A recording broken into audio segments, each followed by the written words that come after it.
Per començar, la precarietat i per extensió el precariat, que és la classe social que la forma, es caracteritza per aquesta falta de seguretat laboral, no? I la inseguretat que això genera en les persones. No saber exactament si treballarem el mes que ve, quan cobrarem el mes que ve o quan ens durarà el contracte, és un model que s'ha extès fruit de la crisi i també de la tecnologia, que és un dels elements també diferenciadors d'aquests últims anys, i s'ha convertit ja en part d'aquesta nova normalitat que entenem com a mercat de treball.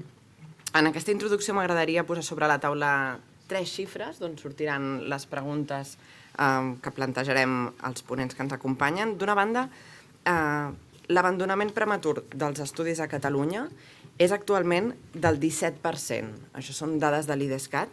És un 1% menys que Espanya, però està molt lluny del que hi ha a la mitjana de la Unió Europea, que és del 10%, aquest abandonament escolar. La segona dada que m'agradaria incorporar al debat és que hi ha un 12% dels treballadors, un 12%, i això és un punt més que l'any passat, a Catalunya, que està en risc de pobresa. Això és un 1% menys que Espanya, però novament està molt lluny de la mitjana de la Unió Europea, que és del 9%. La taula del tercer sector va publicar un estudi fa just un any, que no sé si coneixeu, on xifrava que a Catalunya hi ha més de 234.000 persones que cobren menys de 710 euros al mes. 234.000 persones, perquè ens fem una idea, és més o menys la població que té tot l'Hospitalet de Llobregat, que és la segona ciutat més gran que tenim a Catalunya. Tercera dada, les darreres dades de l'atur d'aquest mes de novembre que constaten que el 86% dels nous contractes que es van firmar a Catalunya eren temporals. Aquesta dada s'enfila fins al 89% quan ens referim al conjunt d'Espanya. De fet, el Parlament Europeu va aprovar al juny una resolució en què instava els països de la Unió a combatre el treball precari i l'abús en la contractació temporal. Per aprofundir encara una mica més en aquests temes, tornem a donar la benvinguda a la taula a la politòloga Mijaela Bancea, a la jurista Montse Soler, saludem també l'economista i professor de la UPF Xavier Quadras i també Francisco Javier González Sío, secretari confederal de negociació col·lectiva de la Confederació Intersindical Galega. Espero haver-ho dit bé, però és un càrrec llarg. Per tant, benvinguts a tots. Només queda llançar-vos les preguntes sobre les que voldrem reflexionar, que enllacen amb la resta de la jornada que heu fet avui. Escoltarem les reflexions i tot seguit també obrirem un torn de preguntes al públic per si voleu convertir això en un diàleg i en un col·loqui més distès. Us llanço les tres preguntes de cop i en fem un torn cadascú per resoldre aquests punts. La primera és: què està fallant a Catalunya per no aconseguir reduir la taxa d'abandonament escolar fins al nivell de la Unió Europea? Per què estem per sobre? La segona és: quina creieu que és, de forma breu, la política social més important de cara a abordar l'impacte de la precarietat laboral sobre el jovent que està en condició nini, aquests joves que ni estudien ni treballen? I en tercer lloc, si haguéssiu d'assenyalar una bona pràctica d'algun país europeu, n'apuntàvem algunes fa només uns minuts, de cara a afrontar la precarietat laboral a Catalunya durant els propers 5 anys, és a dir, en un lapse curt de temps, quina seria aquesta política? Si comencem per vostè. Bé, moltes gràcies. Bé, primer que res, moltes gràcies a la Fundació IRLA i a la Fundació Copy3 per convidar-me a aquest acte.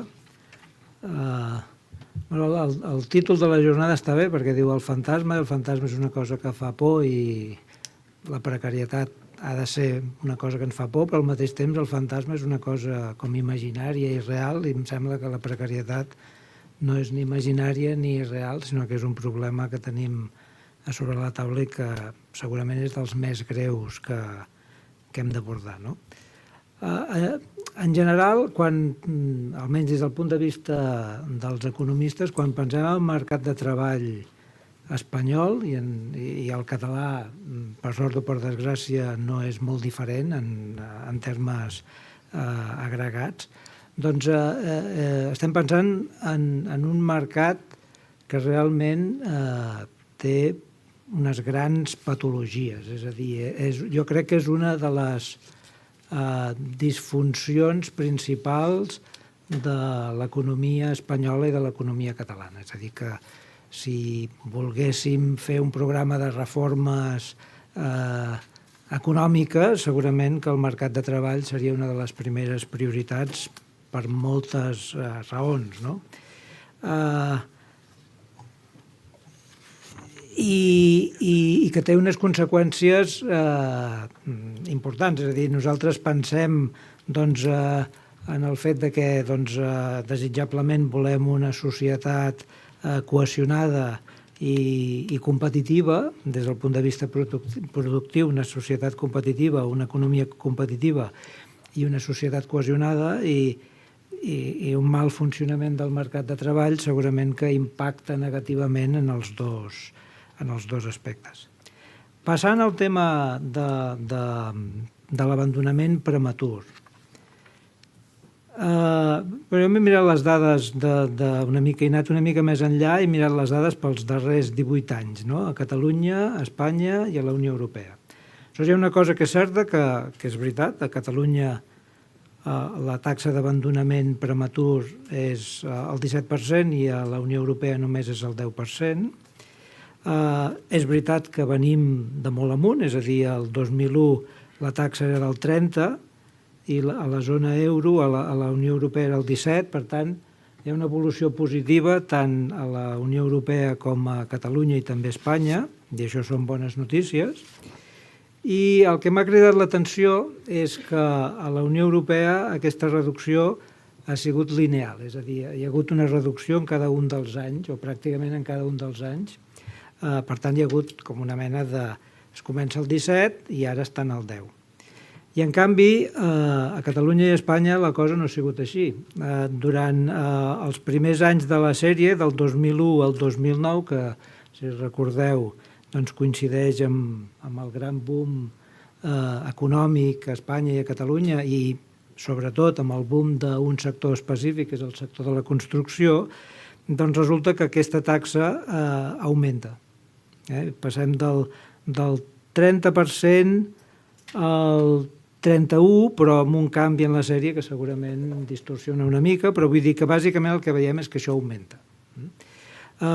I després, a partir del 2009, com passen moltes coses, que hi ha com una mena de canvi estructural, doncs la situació canvia i això es rebaixa d'una manera bastant important, pràcticament des del 32% fins al 17% que tenim ara, i amb la característica notable, jo crec, des del meu punt de vista, de que Catalunya estava per sobre d'Espanya pràcticament fins al 2014 i ara aquesta situació és la inversa. En part, què vol dir això? En part vol dir que hi ha una característica del sistema productiu de l'economia catalana que és almenys en part responsable d'aquesta taxa d'abandonament prematur dels estudis. És a dir, el fet de que hi hagi llocs de treball que poden ocupar persones amb poca preparació i molt joves i amb salaris relativament baixos, relativament alts, fa que aquestes persones se sentin atretes per abandonar el sector educatiu i incorporar-se d'una manera que podríem dir efectivament prematura al mercat de treball. La conseqüència que té això és que aquestes persones seran més susceptibles de patir els efectes de la desigualtat, la precarietat, períodes de desocupació més elevats, etc.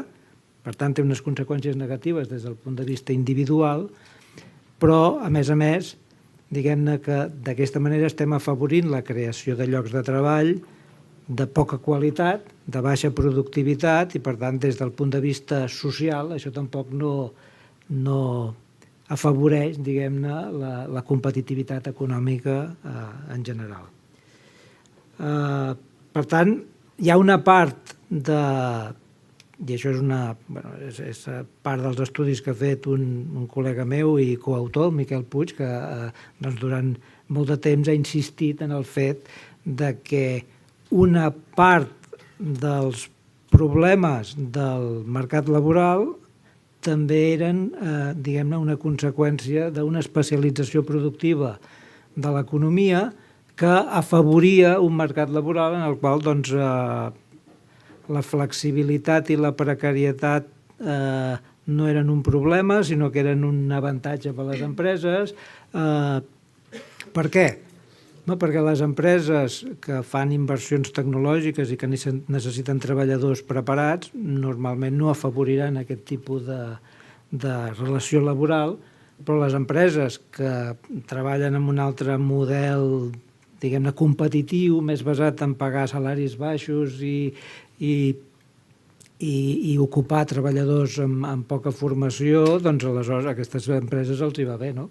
Per tant, és una cosa que si no, en la mesura que no superem aquesta especialització productiva, aquesta és una característica que serà difícil de superar.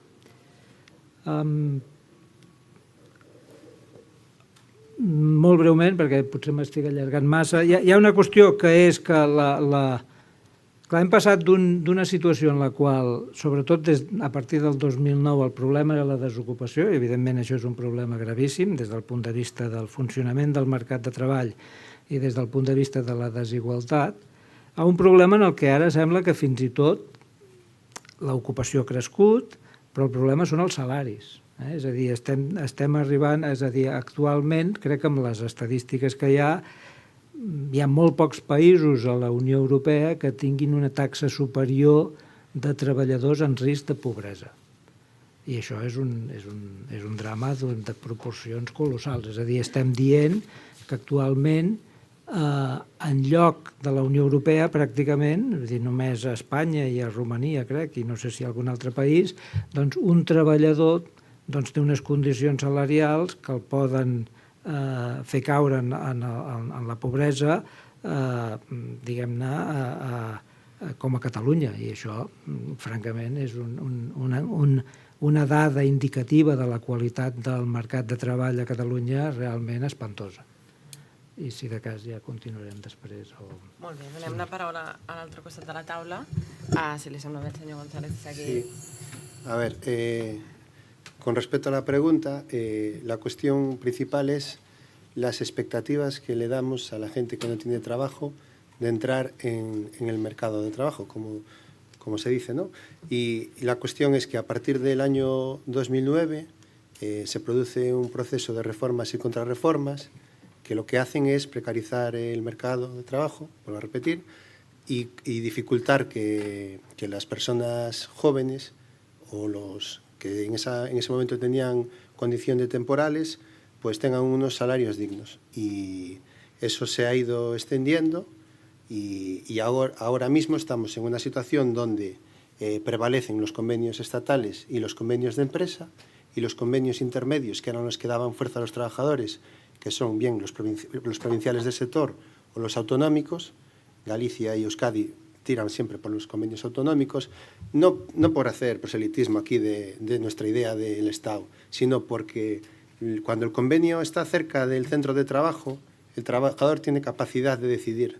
La asamblea es la que manda y no son los sindicatos. No hay ninguna reunión que le diga a los trabajadores cómo tienen que ser las condiciones de trabajo en general. Entonces, como los trabajadores deciden, es más fácil garantizar que los trabajadores que entran, los trabajadores y las trabajadoras que entran en el mercado de trabajo entren con mejores condiciones. Puedes negociar bolsas de empleo que haga que todos los trabajadores que por la alta temporalidad pues puedan entrar y salir de una forma regulada y que no se haga contrataciones de forma indiscriminada. Hay mil maneras de negociar las cosas para mantener ese nivel de temporalidad reducido. A mayores de esto, a mayores de estas reformas de la negociación colectiva y laboral, pues han sucedido que curiosamente que esas reformas se han aprobado de forma unilateral por parte del capital y de los gobiernos del PSOE y del PP, pues unos acuerdos estatales de negociación colectiva. Y estos acuerdos estatales de negociación colectiva, con el visto bueno de los sindicatos, han favorecido que los trabajadores jóvenes tengan más problema en entrar en el mercado de trabajo. Por ejemplo, en el tercer acuerdo de negociación colectiva que se hizo en el 2015, ya con el Producto Interior Bruto creciendo al 3%, entendiendo que ya debía cambiar esa política o esa idea de perder derechos, pues en ese tercer acuerdo se fomentó la precariedad y la temporalidad y la subcontratación, más todavía de lo que había hecho la reforma laboral. Se promocionó la explotación juvenil sobre la base de convalidar planes y políticas de empleo juvenil. Se fomentaron las suspensiones colectivas de empleo y las reducciones de jornada. Todo esto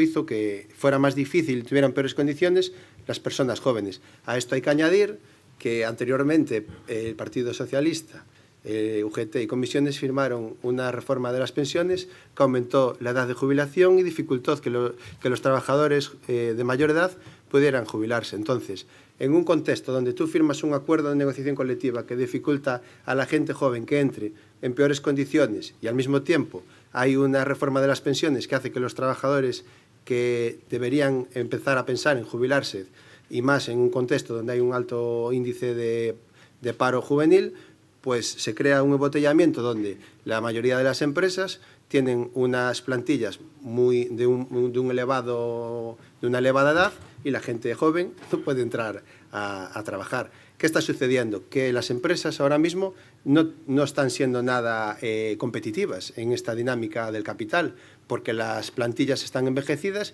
y es muy difícil la formación en personas que están pensando en acabar su trayecto, su vida laboral, ¿no?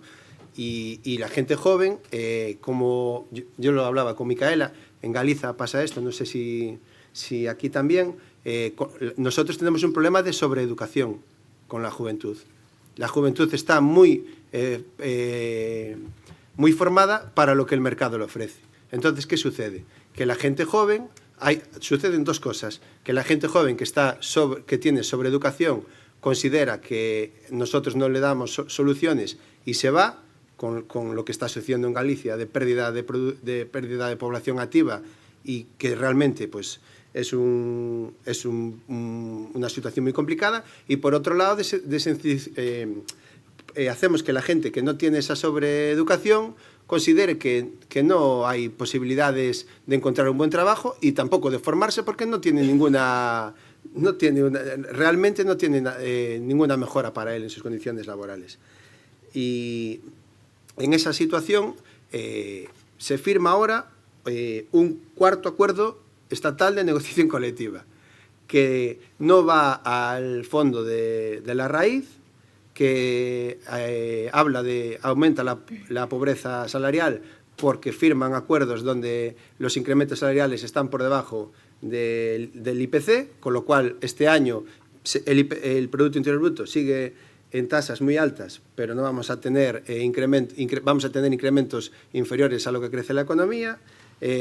No se habla de la ultraactividad, por lo tanto, se pueden ir, no se mantienen las condiciones de los convenios que no se negocian, etcétera, etcétera. Entonces, la negociación colectiva sigue sin garantizar los derechos de los trabajadores.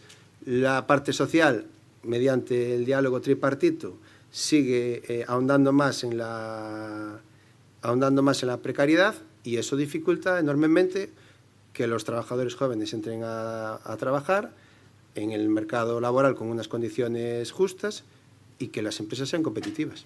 Francisco Xavier, llavors, no sé quina creus per tu seria la política social més important a tirar endavant per a aquests joves? Esto lo provoca un sistema, es que lo dije antes, lo provoca un sistema que nace muerto de principio.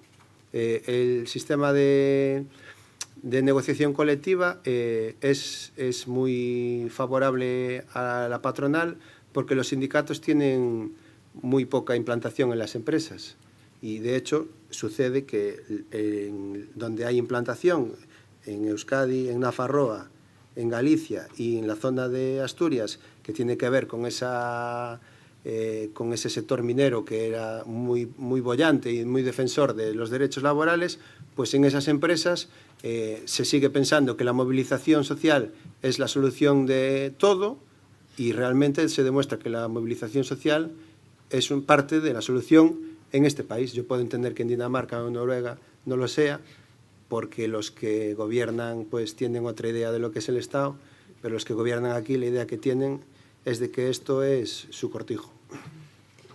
Mijaela, no sé si vols afegir... Bueno, sí, yo he pensado en muchas cosas. No, claramente, en relación a la primera pregunta, ¿no?, sobre la tasa de... Exacto.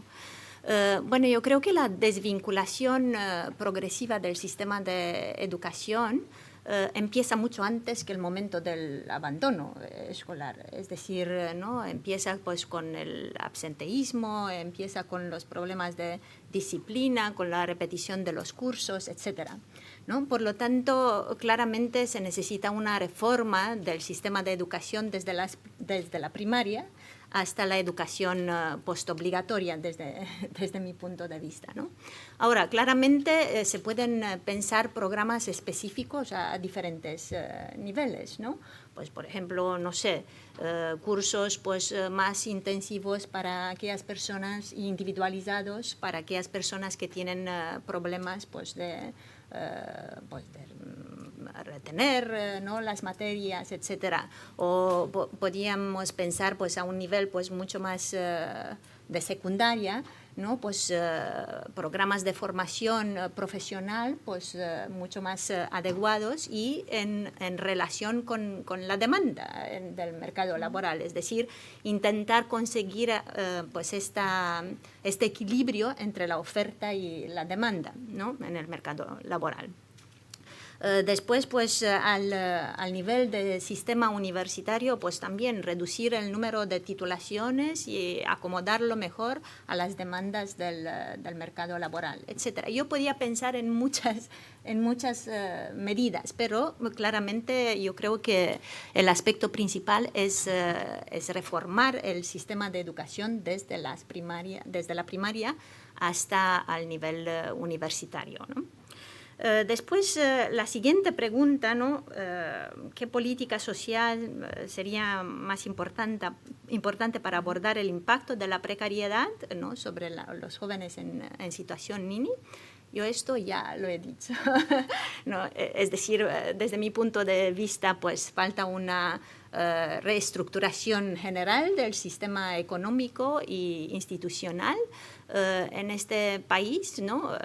Hace falta centrarse en las desigualdades estructurales, socioeconómicas, basadas en las diferencias de clase social. Hacen falta políticas sociales pues, más inclusivas, ¿no? Y claro, yo puedo pensar en una reforma pues, radical de este sistema de economía capitalista neoliberal, pero también podía pensar en términos de pues, reformas de estado de bienestar, ¿no? Es decir, una política social pues, inclusiva como la renta básica pues, podía entrar dentro de un sistema de bienestar social compatible de alguna manera con el modelo de economía capitalista, ¿no? Se han hecho estudios que han mostrado que la renta básica se puede financiar a través del sistema impositivo. Por lo tanto, bueno, habrá que pensar bien el sistema impositivo y que todos paguen, ¿no?, lo que les corresponde, pero se puede hacer, ¿no? Es decir, se puede financiar eso, ¿no? Entonces, claramente, desde mi punto de vista, nos debemos centrar en las desigualdades estructurales y no en los problemas de déficit personal o educativo de estas personas, ¿no? En cuanto a la tercera pregunta, pues si podría señalar una buena práctica, ¿no?, de algún país europeo en cuanto a afrontar la precariedad laboral en Cataluña. Bueno, no sé, claramente todos los sistemas de bienestar pues, social, pues, escandinávico, ¿no?, de alguna manera nos ofrecen ciertas soluciones, ¿no? Pero, bueno, yo creo que un aspecto súper importante es el de la formación profesional vocacional, ¿no? Es decir, habrá que repensar este sistema de formación profesional y darle pues, más importancia que a los títulos universitarios, ¿no? Es decir, formar la gente en función pues, de las demandas laborales y pensar, pues, bueno, no sé, Alemania pues, tiene una formación un sistema de formación profesional vocacional dual, ¿no? Es decir, donde la empresa y las instituciones educativas colaboran y se cofinancian este programa de formación profesional. A lo mejor esto se podía plantear, pero claramente, ¿no? Como decía Montse, pues siempre se debe acomodar a la especificidad social y cultural, política y económica de cada país, ¿no? Pero podía ser, ¿no? En este sentido, pues este tipo de... Y bueno, y después, pues claramente reformas pues, más estructurales y básicas, pues no sé, un trabajo garantizado, ¿no? Después, para los contratos indefinidos, eventualmente alargar los periodos de prácticas para que las personas jóvenes pues, puedan adquirir la experiencia laboral necesaria, ¿no? Porque muchas veces, claro, nos presentamos, ¿no? enfrente del empresario y siempre nos requieren pues esta experiencia, ¿no? laboral, que no la tenemos, si no hemos hecho ninguna práctica pues, en este sector en concreto, ¿no? Básicamente acabamos la educación y salimos allá, ¿no? Y nos metemos directamente en la boca del lobo, ¿no? Y bueno, pues después pues yo sigo defendiendo, ¿no?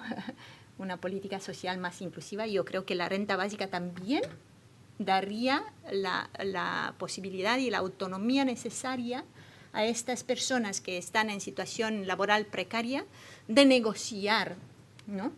con el empresario y decidir si quieren aceptar o no un trabajo precario, ¿no? Porque la renta básica les permite pues, poder negociar en estas condiciones. ¿No? Montse, s'han repassat diverses coses, però segur que pots afegir-ne alguna més. Potser la qüestió que més em preocupa és l'abandonament, més em preocupa, o més puc dir, no? És l'abandonament escolar. La taxa d'abandonament escolar és molt elevada i és problemàtica i preocupant, però això sol no ens diu les causes. I una política social ha d'anar necessàriament lligada a causes. La causa és molt diferent a el que comentava el Xavier, si la gent abandona perquè troba una feina ben pagada, o si la gent abandona perquè l'entorn familiar està totalment trencat. Per què? Llavors, a mi dir una política familiar o una política social em costa molt sense saber unes causes. Sí que em sembla que, malgrat tot, el que cal, no sé si és una política social o una política familiar, en l'aspecte de que, naturalment, la gent abandona l'escola o la universitat, els estudis, perquè hi ha un entorn que, d'alguna forma, si no li facilita, almenys no li posa cap impediment. I per mi, per aquí, la família és un aspecte fonamental. Llavors, una política social, no ho sé, però dirigida també en el marc de conscienciar la família, que l'abandonament, detectar de conscienciar la família que els abandonaments no siguin tan llargs. Després podem parlar de les modificacions del sistema educatiu i tal, però bàsicament, abans de res, per mi les causes s'han de conèixer. Pel que fa al risc de pobresa, i la segona pregunta, una mica quina política s'hauria de portar a terme, em costa de decidir-me, no tinc una idea. Crec que està vinculada a la tercera pregunta i d'alguna forma aquí ja he donat la resposta. Vull dir, per mi passa necessàriament per tenir un sistema de negociació col·lectiva forta.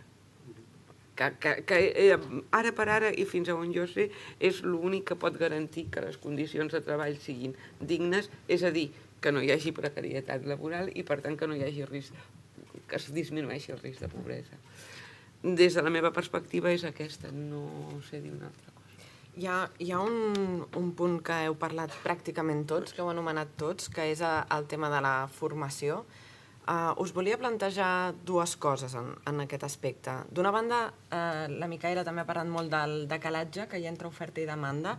Actualment a Catalunya hi ha més de 300.000 aturats, si no vaig errada en les últimes dades, i hi ha empreses, sobretot del sector 22@, que expliquen, que diuen que no troben perfils, és a dir, hi ha un decalatge evidentíssim perquè hi ha una bossa molt gran d'aturats que no tenen una sortida en demanda. Llavors, relacionat amb això, amb la formació dual, que tu has apuntat en un moment donat, tots heu parlat de la necessitat de que aquesta demanda, aquest equilibri entre oferta i demanda vagi recolzada per una formació que s'adigui a l'oferta laboral que hi ha. Només, són dades de l'any passat que recordo de passada d'un reportatge que vaig escriure on dèiem que de tota la formació professional que s'està fent, només un 5% dels alumnes fan la dual, que és la que inclou aquesta pràctica professional en les empreses. No sé què en penseu, si creieu... Quin problema hi ha amb la formació professional? Està denostada? Està mal vista?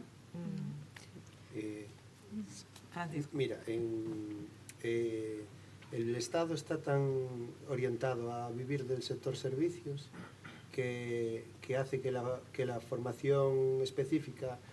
Yo hablo de las zonas industriales, yo soy de Vigo y conozco muy bien la realidad de Euskadi, ¿no? Que hay una fuerza muy grande del sector industrial, que eso que hace, al final es la rueda de la economía, gira de producir y exportar, ¿no? Y, por ejemplo, la Xunta de Galicia está apostando mucho por el sector servicios, porque creas empleo muy malo, pero con mucha rapidez, y puedes vender, que haces una economía muy positiva, aunque lo que estás haciendo es empobrecer a la sociedad. Entonces, no apuestan por la formación profesional de ramas industriales y apuestan más por la formación profesional de ramas que tienen que ver con el sector servicios, que dan peores resultados a nivel laboral. Sin embargo, en Euskadi aún hay una fuerza muy grande, no solo de los sindicatos, también de la patronal, del metal, y allí hay un sistema mixto donde la formación profesional de la rama industrial la marcan los empresarios junto con el gobierno vasco. Entonces, están muy formados para lo que demandan gente preparada. El sector industrial va evolucionando porque la industria 4.0 pues es lo que es, y ellos están entrando siempre con gente preparada para eso. Entonces, ¿qué sucede?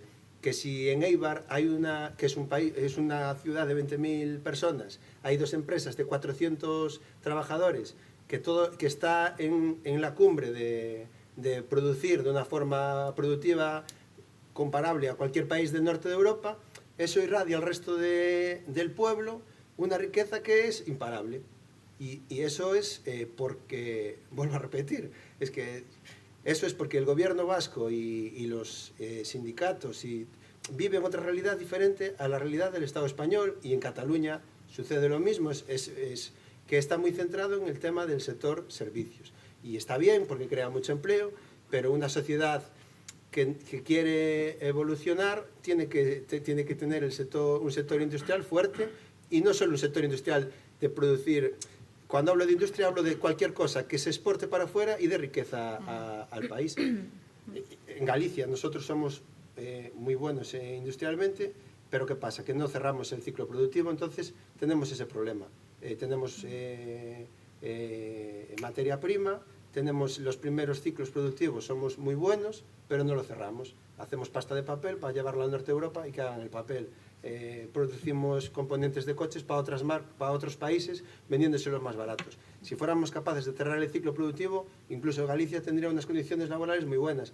Y eso es porque tú tienes que centrar la economía primero en un sector que sea capaz de exportar. I això en Espanya no sucede. Amb el professor Quadras hem parlat moltes vegades, quan analitzem xifres de l'atur, sobre els sectors tractors, sobre la importància de la indústria. No sé si tenim com comentava la Micaela, un sistema educatiu que vagi encarat cap a això, o estem donant el servei? Lamentablement, segurament que no. És a dir, en termes comparats, quan comparem el mercat laboral a Espanya i a Catalunya no és molt diferent amb el de la resta dels països europeus, els 15 països de la Unió Europea, diguem-ne, originals.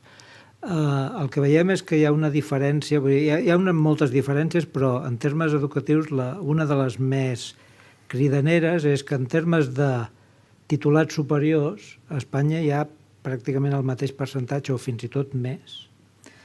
Però aleshores els que no són titulats superiors a Europa la major part són titulats mitjans, és a dir, gent que està per sobre del que seria l'escolarització obligatòria, i en canvi a Espanya el gran volum de persones és gent que tenen només l'escolarització obligatòria. Per tant, hi ha un volum de titulats superiors que fins i tot és una mica superior a Espanya i a Catalunya, i després els que no són titulats superiors la composició és completament oposada. A Europa sobretot hi ha gent que tenen una qualificació tècnica, segurament que poden treballar en els sectors industrials, etc., i en canvi a Espanya doncs, aquesta composició és completament l'oposada. I curiosament el que ha succeït els últims anys és que ha augmentat molt la quantitat de treballadors que estan formats, que tenen una titulació superior. S'ha mantingut pràcticament idèntic la quantitat de treballadors que tenen una titulació mitjana, i el que ha passat és que lògicament s'ha reduït però, és a dir, els treballadors que tenen menys qualificació no han estat substituïts per aquests treballadors amb titulació mitjana, sinó que han estat substituïts per treballadors que tenen titulacions superiors. Hi ha un forat al mig que és molt peculiar i que aleshores provoca un problema que també ja ha comentat el Francisco Javier, que és el de la sobreeducació. És a dir, Espanya és el mercat en el qual hi ha més titulats superiors que tenen llocs de treball que podrien fer persones que no tenen una titulació superior. Amb l'afegit de que potser això és el que ho explica, que si mires les dades de la qualificació que tenen els treballadors espanyols, hi ha un treball de l'OCDE sobre diguem-ne competències numèriques i competències en termes de saber llegir, entendre el que llegeixes, etc., doncs els espanyols i els italians són els que hi ha per sota, però els titulats superiors espanyols i italians també són els que hi ha per sota, però també els titulats superiors espanyols i italians més joves, és a dir, no és una cosa del passat, també són els que hi ha per sota. És a dir, que hi ha un problema de fins i tot, i això no m'està bé a mi, que sóc del gremi, no? Però de baixa qualitat del sistema universitari o, si més no, dels titulats superiors que estan al mercat laboral espanyol, no? Vull dir que és molt complex, però realment és una qüestió que realment és un cas del que deia abans, no? Patològic, no? És a dir, i que té una gran importància pel que seria doncs, el consolidar una economia competitiva, i una societat cohesionada no és possible sense un mercat de treball que funcioni d'una manera eficient. Has dit patològic 2 cops. Sí. A mi m'ha quedat clar que el mercat laboral està com a mínim malalt, no? Perquè és un terme mèdic com molt evident. M'agradaria que poguéssiu participar també vosaltres, si teniu algun dubte o alguna pregunta, mentre us animeu a alçar la mà, que sempre costa una mica. Recolliré les... Diguéssim, en la pregunta quina creieu que és la política social més important, tots us heu anat una mica així de costa molt dir això, però jo he anat recollint algunes de les idees que han sortit, que crec que juntes conformen com a mínim un grapat de propostes que algú podria escoltar. Aquí ho deixo. D'una banda, hem parlat de l'augment dels salaris, del problema dels salaris, de que pot arribar a ser contraproduent per l'estat del benestar a tenir salaris baixos. Hem parlat de canvis en la negociació col·lectiva, forts, greus, i de posar el focus sobre el treballador i sobre les assemblees, més que no pas sobre el que s'anomena els agents socials, que discorren a Madrid.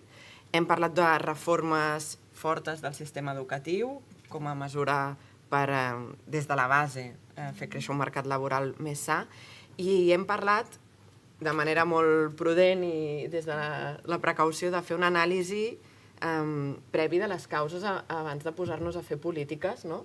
Que és el que probablement durant la crisi ha anat passant també, no? Anar tirant polítiques improvisadament per resoldre problemes, doncs potser el que cal és parar, no? Fer una anàlisi de les causes i aleshores tirar endavant la política que sigui adient o que faci diana, no? Com a països o idees que en mirem amb enyorança, Escandinàvia, no? S'ha anomenat per aquí. Bueno, los estados de bienestar universalistas, básicamente. Exacte, la renda bàsica com a mesura possible o somiada fins i tot, no? I un sistema de negociació col·lectiva fort, sistema de negociació col·lectiu fort que s'ha anomenat de manera molt transversal també entre tots els ponents. No sé si teniu alguna pregunta que vulgueu llançar, algun dubte? Hi ha un parell, comencem per aquí. Quina creieu que és la causa de la baixa afiliació sindical a Catalunya i com podríem revertir aquesta situació i si creieu que aquesta baixa afiliació té molta relació amb el sistema precari que hi ha de formes de treball, bàsicament això.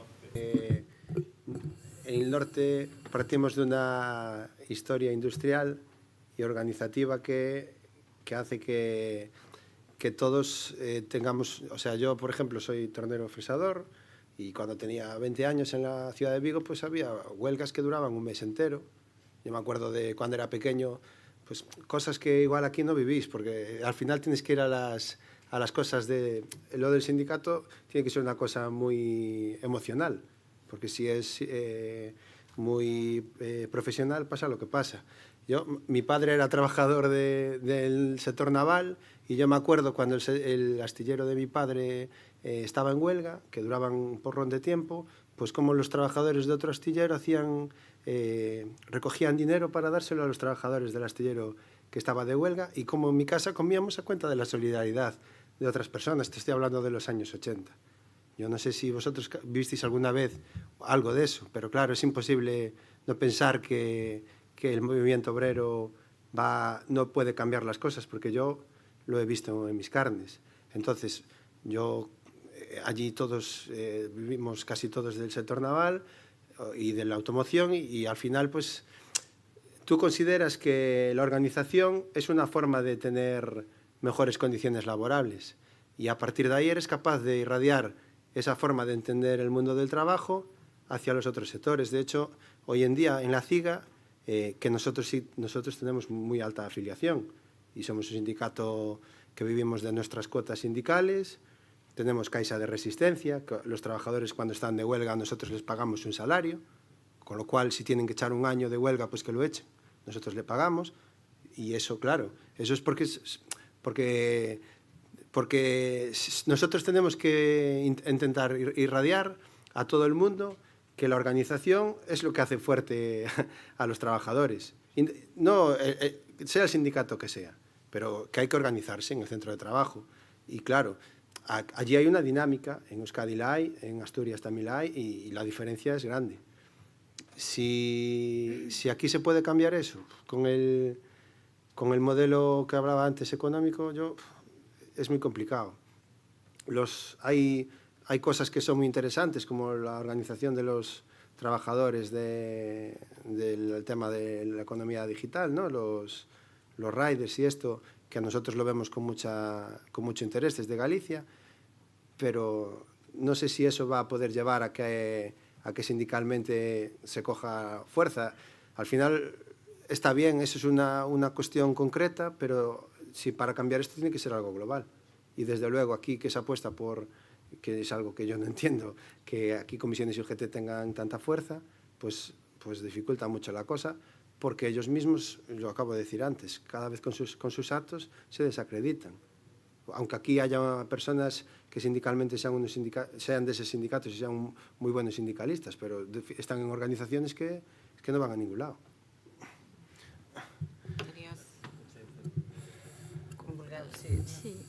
Yo también quería intervenir. ¿Puedo? Hombre, faltaría más. Que yo pienso que también este es un problema de la precariedad laboral también, ¿no?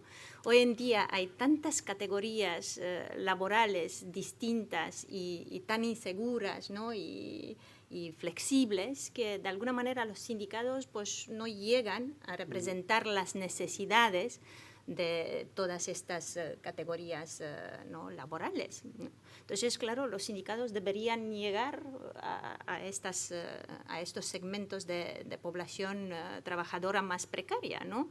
y visibilizar un poco su situación y entender las necesidades y las demandas que estas categorías de trabajadores precarios tienen, ¿no?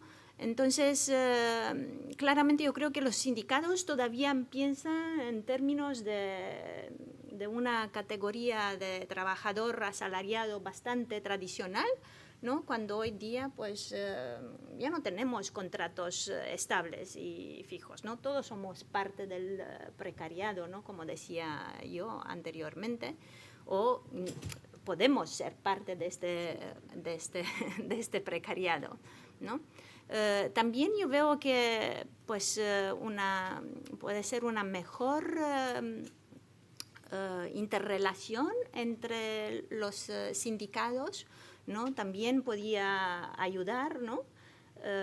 Es decir, también puede ser el grado de institucionalización y de formalización de estos sindicatos, pues allá es cuando están perdiendo fuerza porque deben responder a ciertos intereses, pues sean partidistas o sean de Estado, ¿no? Por lo tanto, también allá yo veo un problema, ¿no? Pero yo creo en los sindicatos, pero los sindicatos deben representar pues, las necesidades de todas las categorías de trabajadores que hay hoy en día. Y muchos de estas categorías no son visibles, ¿no? Es decir, la mayoría de nosotros no las conocemos, ¿no? Porque no aparecen ni como categorías estadísticas definidas, bien definidas. Entonces, allá hay un problema, ¿no? No sé si voleu afegir alguna cosa per aquesta banda. Per què els sindicats no aconsegueixen més afiliats? Una mica el que deia la Micaela.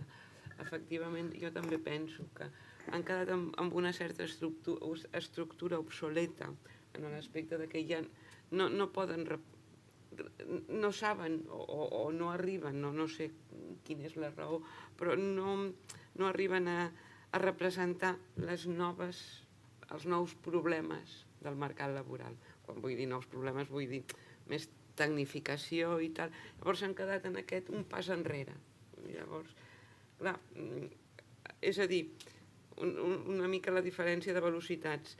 El treball evoluciona més ràpidament i els sindicats no evolucionen tan ràpidament com evoluciona el treball. I aquí hi ha un gap que em sembla a mi no facilita la afiliación.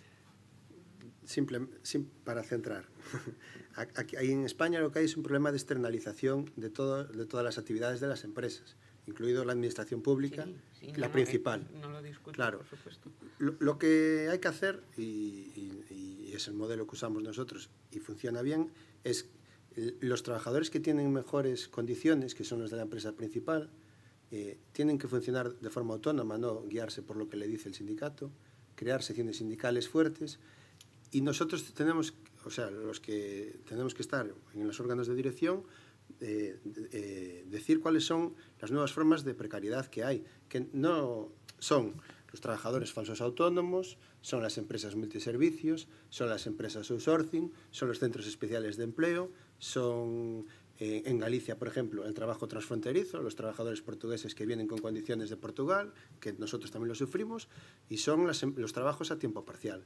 A partir de ahí, si tú a tu delegado sindical y a la sección sindical tú le dices esto no se puede consentir, tienen que tener las mismas condiciones que la empresa principal, tú llegas a ellos y ellos ven el sindicato como una herramienta para cambiar eso.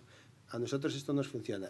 Sí, evidentemente en Galicia lo de la economía digital aún no llegó, y puede ser que nos afecte mucho. Pero lo que es la explotación tradicional con estas nuevas formas de explotación, lo único que hay que hacer es entender a las personas que sí que es cierto, que en una parte los trabajadores de las empresas principales dicen, yo tengo unas condiciones muy buenas sobre el techo de un convenio colectivo, los demás pues ya veremos. Eso es lo que hay que revertir, porque eso no es sindicalismo. Eso es lo que hay que revertir. Tú alrededor de tu empresa se externalizaron todas las actividades y esos trabajadores son los que tienes que defender porque son los que realmente tienen problemas. Y eso es lo que hacemos. Lo hacemos con los trabajadores de Servicarne, lo hacemos con las trabajadoras de Bershka. Tenemos un montón de cuestiones, de conflictos que van saliendo y que salen y que al final es como llegas a la gente. Hi havia una altra pregunta llançada per aquí.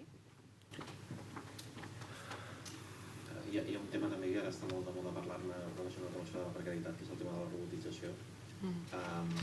Aquí no es tracta de fer futurologia de cap on anirà, però és a dir, fins ara les revolucions industrials havien destruït molts llocs de feina i després, al cap d'un temps, n'havien creat d'altres, no?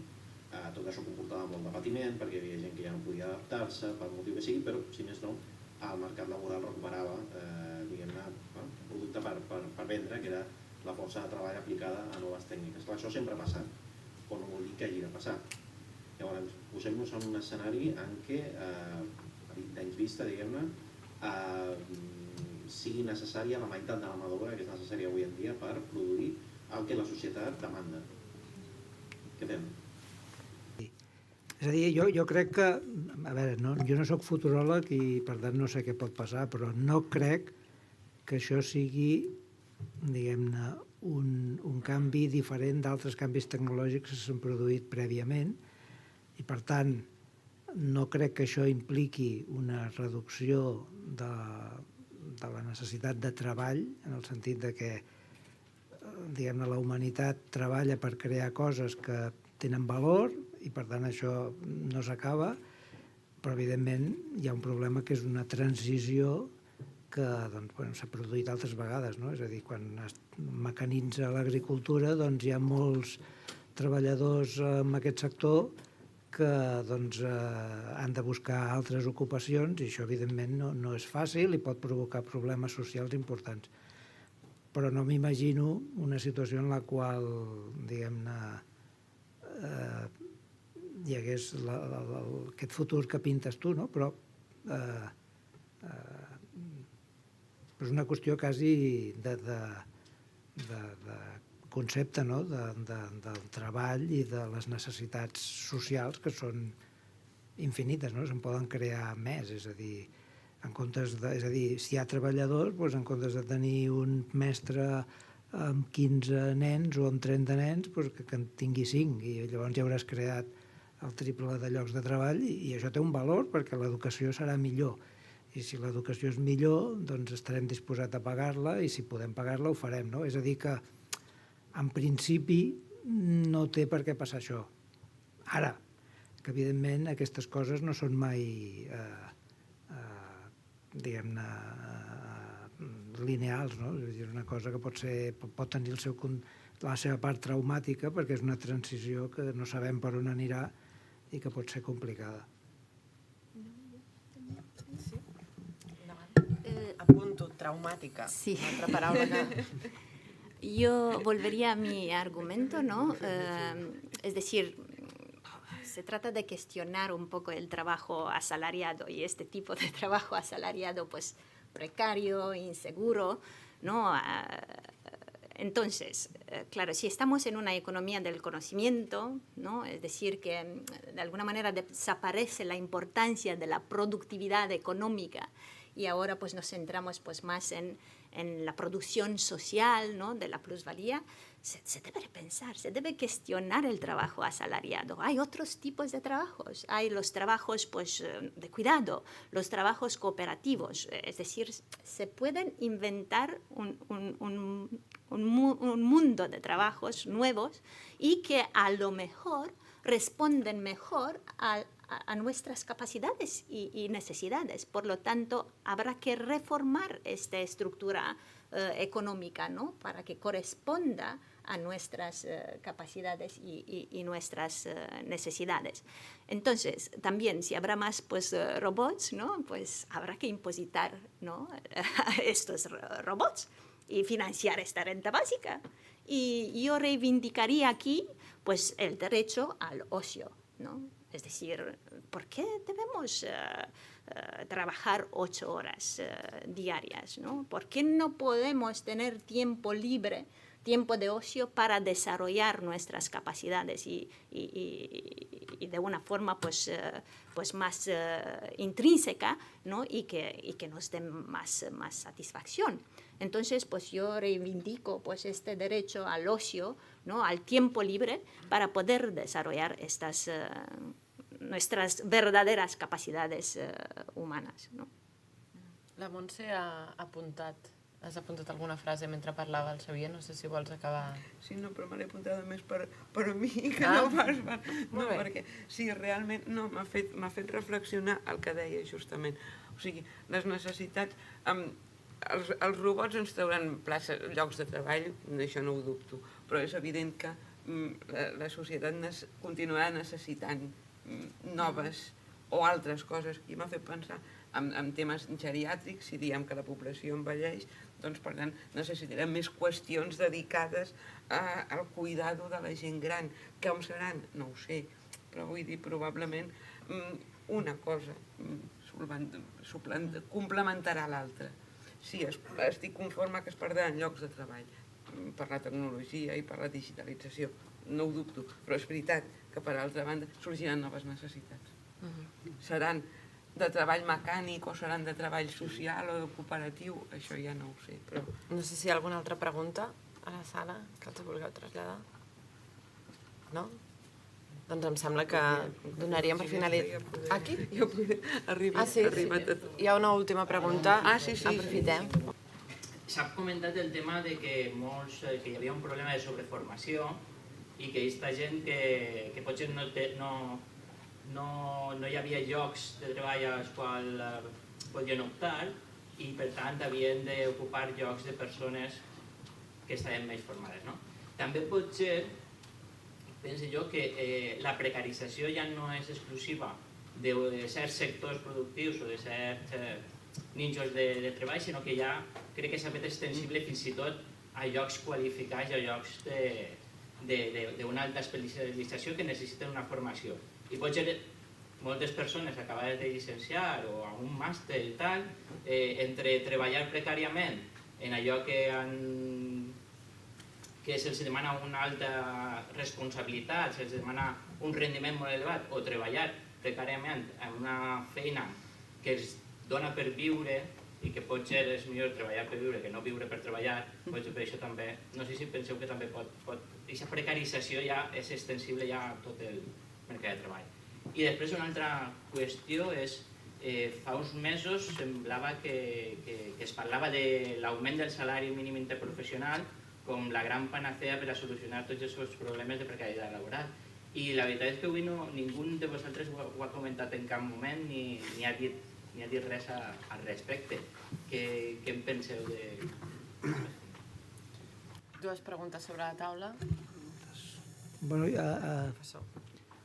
a veure, en general el que sabem és que els salaris dels treballadors que estan sobreocupats, és a dir, que treballen en un lloc que no els correspondria perquè estan massa preparats, són inferiors als treballadors que treballen en el lloc que els correspon. Per tant, això, és a dir, potser pot ser, en part pot ser una opció personal de dir, bueno, vull treballar per viure i no viure per treballar, però això té un cost en termes salarials, si més no, no? I sobre el salari mínim, jo crec que el salari mínim actualment a Espanya està a una distància considerable en termes comparatius amb altres països del que seria el salari mitjà.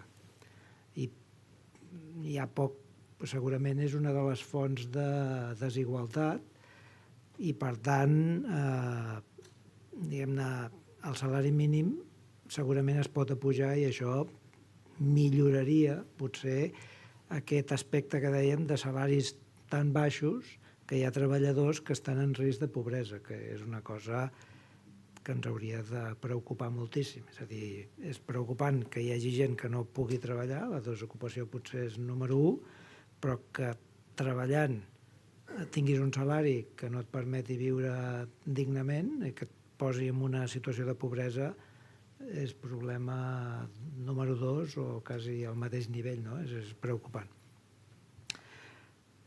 I hi ha economistes que diuen que és la millor manera d'evitar que es creïn llocs de treball de tan poca qualitat que millor fora que no es creessin. Jo potser crec que aquesta és una afirmació molt radical, perquè en una situació d'atur com la que tenim, doncs entenc el que diuen, però potser dubto de si jo faria una afirmació com aquesta, però una mica és així, és a dir, si tu desincentives amb un salari mínim més elevat que les empreses puguin contractar treballadors amb condicions salarials tan baixes, doncs obligues a les empreses a fer inversions i a, diguem-ne, aquest avantatge competitiu que tindrien amb el salari més baix, que sigui un avantatge competitiu amb alguna altra cosa que des del punt de vista del treballador i des del punt de vista de la societat és més desitjable.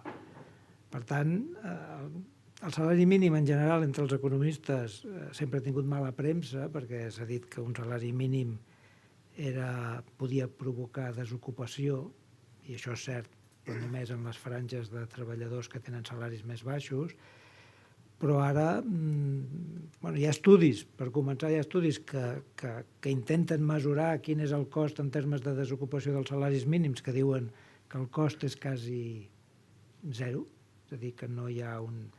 I per tant, s'està començant a pensar que potser és una manera eficient de fer que aquests salaris, que hi hagi una major igualtat salarial, que seria, diguem-ne, desitjable, sobretot per pujar els salaris que són més baixos, no? Aquest 12% de treballadors que estan en aquest risc de pobresa. No sé si voleu comentar breument per acabar. Sí, hay un documento que es la Carta Social Europea, que es un documento que todos los gobiernos de Europa pues se gaban de... Bueno, están orgullosos de firmarla, no se firma todos los artículos, cada gobierno firma los que le interesa, pero una recomendación de la Carta Social Europea es que el salario mínimo tiene que ser el 60% del salario medio del Estado. El salario medio en España, el 60% del salario medio estaría sobre los 990 euros al mes, con lo cual la tasa de cobertura es del 56% del salario. No llegaríamos al 60%. Y de hecho con el Partido Popular lo que pasa es que hubo una época que en el Congreso pues se votaba sabiendo que no iba a tener ningún tipo de compromiso, haciendo nada, titulares de periódico, pero se llegó al compromiso de que en el año 20 el salario mínimo fuera 950. O sea que aún seguimos por debajo. Y de hecho es una propuesta sindical que se le hace siempre, que el salario mínimo sea el 60%. Con respecto a los salarios, es que aquí siempre se usan estadísticas que a nosotros nos parecen erróneas. Nosotros, la Agencia Tributaria, hace todos los años un trabajo que le llama Mercado de Trabajo y Pensiones de las Fuentes Tributarias, donde salen por rangos contando el salario mínimo, los incrementos, o sea, lo que cobra cada trabajador, que para nosotros es lo más fidedigno, porque no entramos a hablar de las cotizaciones, sino lo que entra neto en cada casa, a cada trabajador, y los datos son tremendos, porque es que el único grupo que sube en retribuciones es el que cobra 1,5% el salario mínimo. Todos los que cobran por encima y los que cobran por abajo perdieron retribución con respecto al año 2009, y el número de trabajadores que cobran menos del salario mínimo aumenta constantemente. Entonces, subir al 60% el salario mínimo solo afectaría a las empresas que dije yo antes, a las nuevas formas de explotación laboral, porque las empresas que exportan pagan más de 900 euros a sus trabajadores, con lo cual no afectaría para nada a las exportaciones. Lo único que haría es controlar un poco las nuevas formas de explotación laboral. Per programa no ens queda més temps, haurem de passar la cloenda, si no, no dinareu, cap dels que esteu aquí. Podríem estar parlant hores, jo crec, d'aquest tema. Jo, per defecte professional, podria estar preguntant moltes hores, alguns dels que esteu aquí ho sabeu. S'han apuntat aspectes molt interessants que han quedat en l'aire, com el de la tecnologia, com el de pagar impostos o gravar amb impostos a les màquines per no perdre o per compensar aquest efecte de baixada de cotitzacions que podria tenir la robotització. I m'agradaria, per acabar, recollir les idees clau que heu desenvolupat durant les vostres intervencions. Hem parlat de, quan dèiem de què cal per abordar l'impacte d'aquesta precarietat laboral, sobretot també en els joves, parlàvem de probablement un augment de salaris, potser ja toca, de canvis forts en la negociació col·lectiva i de posar el focus sobre el treballador, d'una reforma intensa del sistema educatiu per recollir des de la base tots aquests problemes, de fer l'anàlisi de les causes abans de fer polítiques, de parar de fer polítiques improvisades en el mercat laboral i de que els canvis en aquest mercat laboral que produirà la tecnologia i la robotització es vagin ajustant en aquesta transició traumàtica que ha dit el professor que ens espera almenys durant un temps. Moltíssimes gràcies a tots per les preguntes, per les intervencions i em sembla que això acabarà amb una cloenda. Doncs endavant. Gràcies.